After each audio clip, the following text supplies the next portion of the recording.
The world was told the war had ended, but across the rubble of Gaza the guns have never truly gone silent. A ceasefire on paper is not the same as peace on the ground, and what is now unfolding in the Middle East is not the end of a conflict, it is the dangerous pause before a larger reckoning. Let us begin with what is not being openly discussed. Since the Hamas attack of October 7, 2023, one of the deadliest single-day assaults in Israel's modern history, the Israeli military has confirmed the deaths of nearly 1,000 of its soldiers across more than 2 years of the most intensive ground warfare the Jewish state has conducted since 1973. Close to 6,000 more have been wounded, hundreds of them seriously. And beneath those official numbers, a darker toll has emerged, a documented spike in military suicides, soldiers taking their own lives months after returning from some of the most brutal urban combat environments in modern warfare. The last time Israel recorded suicide rates this high among its military personnel was at the end of the Second Intifada, more than 2 decades ago. What this really signals is that the psychological architecture of this war is fracturing from within, long after the visible battles appear to have subsided. This is not a small thing. Nations do not speak openly about this cost. Governments manage the narrative. Official casualty counts are tightly controlled. The human wreckage of prolonged asymmetric warfare, the broken soldiers, the shattered families, the silent mental health crisis spreading through reserve communities, rarely enters the official framing of victory or military achievement, but it is real, it is present, and it is one of the primary reasons why the Israeli public, despite living in a society that broadly supported the initial military response to October 7th, has been quietly fracturing along political and emotional lines throughout this war. Now let us turn to the deeper strategic picture, because the situation in Gaza today is far more combustible than it appears in official statements. A ceasefire agreement was reached in October 2025, brokered by the United States under the framework called the Comprehensive Plan to End the Gaza Conflict. The agreement called for Hamas to release the remaining hostages it held, for Israel to withdraw to designated lines within Gaza, and for a phased increase in humanitarian aid. By January 2026, the last body of the last Israeli hostage had been recovered. The living hostages had all been released within days of the ceasefire taking effect.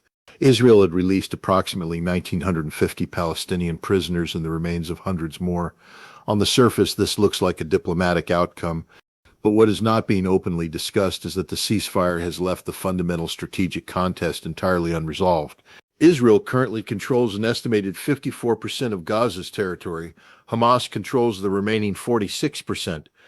The same organization that launched the October 7th attack that killed over 1,200 people inside Israel, that took more than 200 hostages into underground tunnels, still exists, still operates, still governs territory. Its military wing has not been disarmed. Its command structure, though severely degraded, has not been dismantled. And the Israeli government, under Prime Minister Benjamin Netanyahu, has made clear to its own military establishment that it does not consider this situation acceptable. The deeper implication is this: the ceasefire was never designed as an endpoint. It was a tactical pause shaped by the pressure of hostage families, by international diplomatic exhaustion, and by the political reality that Israel could not indefinitely sustain the international condemnation that came with a ground offensive that resulted in over 70,000 Palestinian deaths, a death toll that the Israeli military itself has now internally acknowledged is largely accurate. More than 80% of those killed were civilians, tens of thousands of them were children. This is not a disputed figure invented by adversaries. It is a figure that senior Israeli defense officials referenced privately, even as their government publicly contested the numbers for months. What is happening here is a collision between two incompatible strategic realities. Israel believes, with significant justification, that it cannot accept a permanent Hamas presence on its southern border.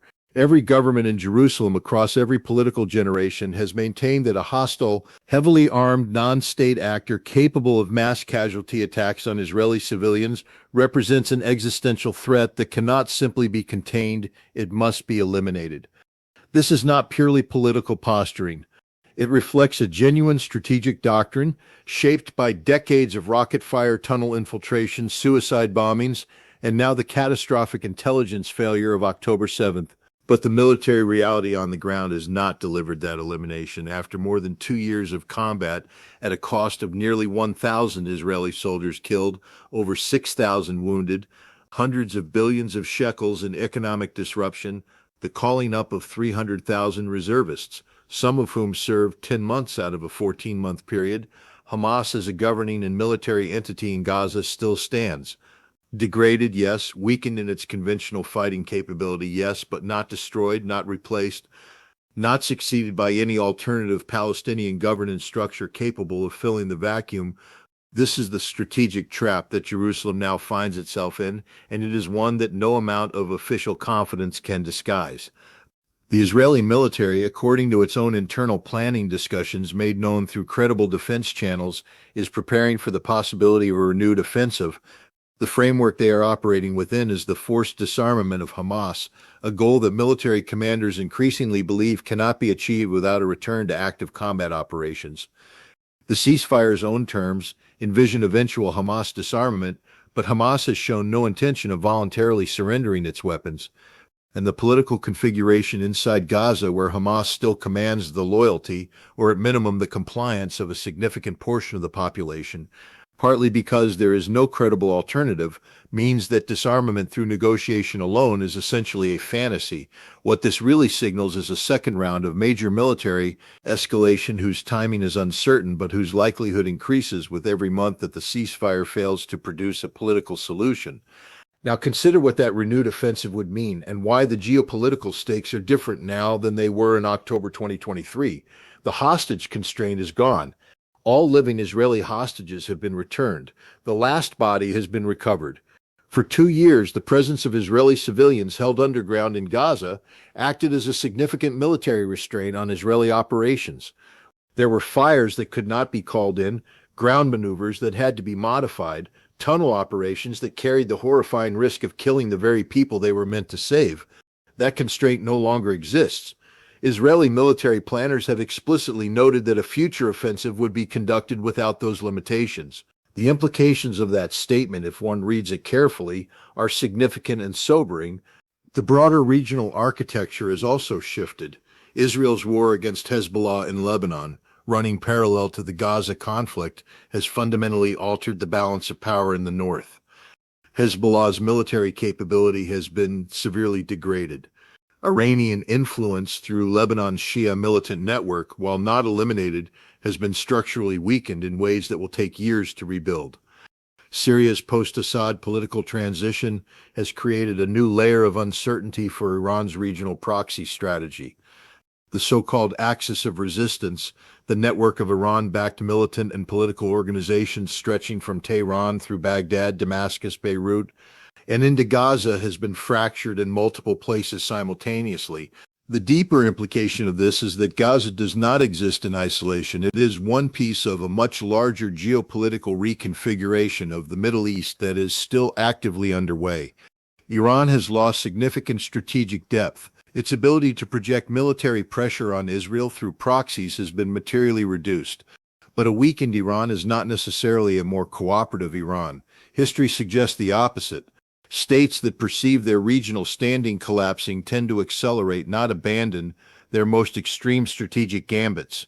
Iran's nuclear program has not stopped. It has not been militarily destroyed. Its enrichment activities have continued at levels that intelligence communities in multiple capitals regard as deeply alarming. The question of whether Tehran will seek a nuclear deterrent capability in response to the collapse of its conventional proxy strategy is not an academic question for regional analysts. It is the central strategic question of the next 2 to 3 years in the Middle East.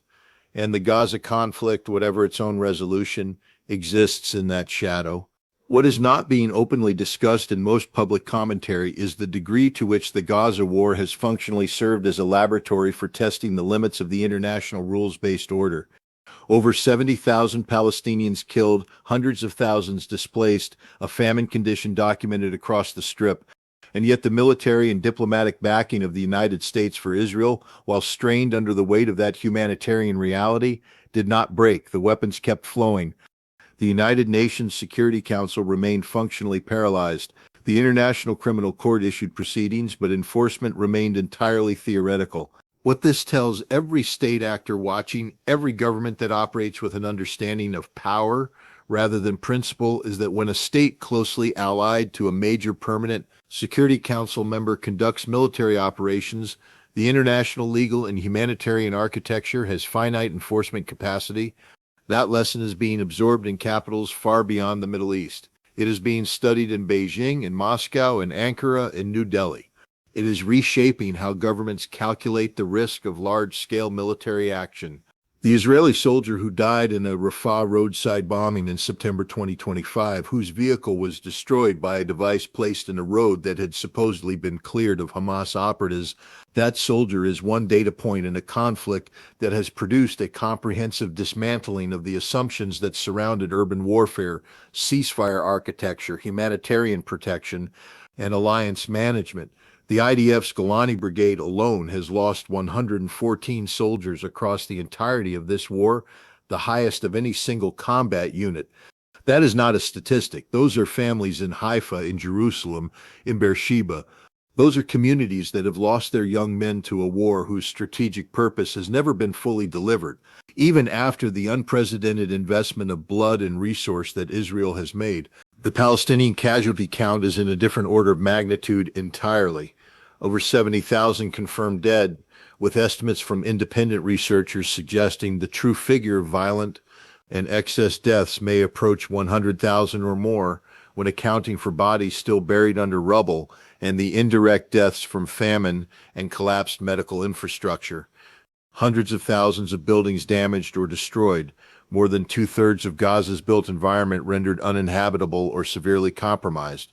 A famine that has killed hundreds directly and left 700,000 people in conditions of acute food insecurity, even after the ceasefire brought some relief. A generation of Palestinian children who have known nothing but siege, bombardment, displacement, and loss during the years when their minds and bodies should have been forming in conditions of safety. This is the cost ledger of a war that the world has been told is over. It is not over.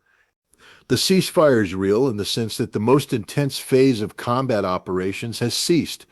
But the political, strategic, economic, and human consequences of this war are not resolved by a cessation of major hostilities. They are only beginning to unfold.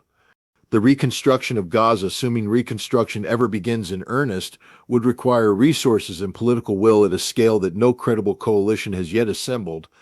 The governance question of who runs Gaza, who provides security, who delivers services, who represents the Palestinian people remains entirely open. Hamas has not been replaced.